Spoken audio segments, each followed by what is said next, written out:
Hi there, my name is Meghan Trumble, and today we're going to be talking about protein synthesis. Before we begin, I'd like to talk about a key point of protein synthesis called central dogma. Central dogma outlines the fundamental flow of genetic information in cells, therefore the flow from DNA to RNA to the end goal of a protein. Protein synthesis begins with transcription. Transcription happens within the nucleus.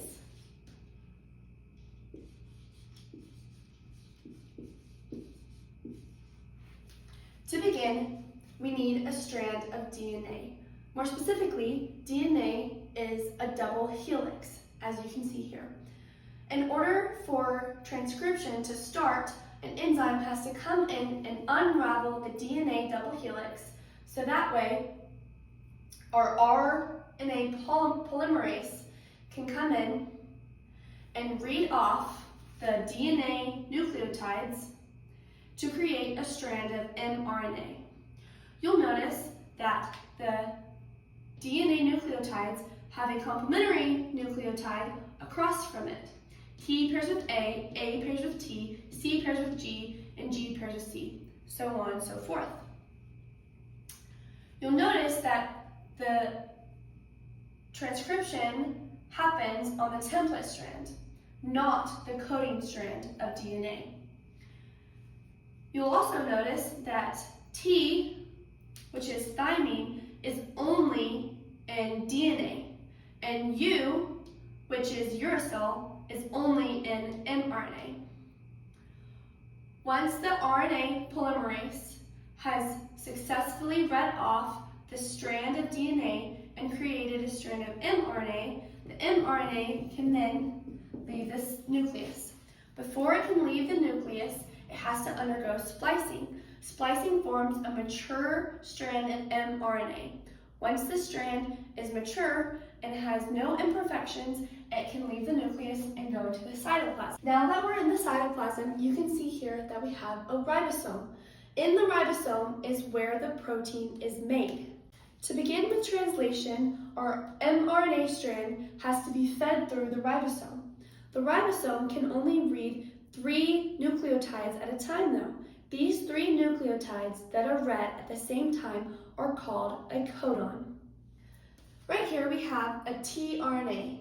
This tRNA is composed of an anticodon that is complementary to the codon of an mRNA strand. On top of the tRNA, you'll see that we have an amino acid. An amino acid is very important for protein synthesis. The amino acid that is on the tRNA strand is very specific. This has to do with the codon of an mRNA strand. You see here that this says AUG. AUG is almost always the beginning of an mRNA strand. You'll see over here on this codon chart that AUG is complementary to MET.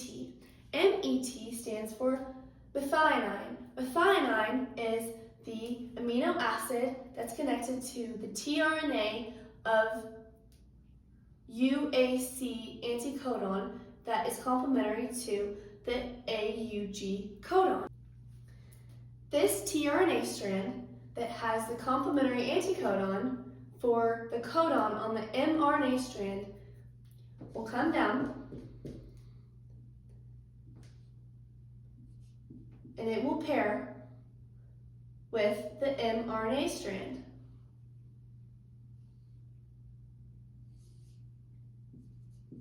Once the tRNA has brought the amino acid to the ribosome, the tRNA is no longer needed.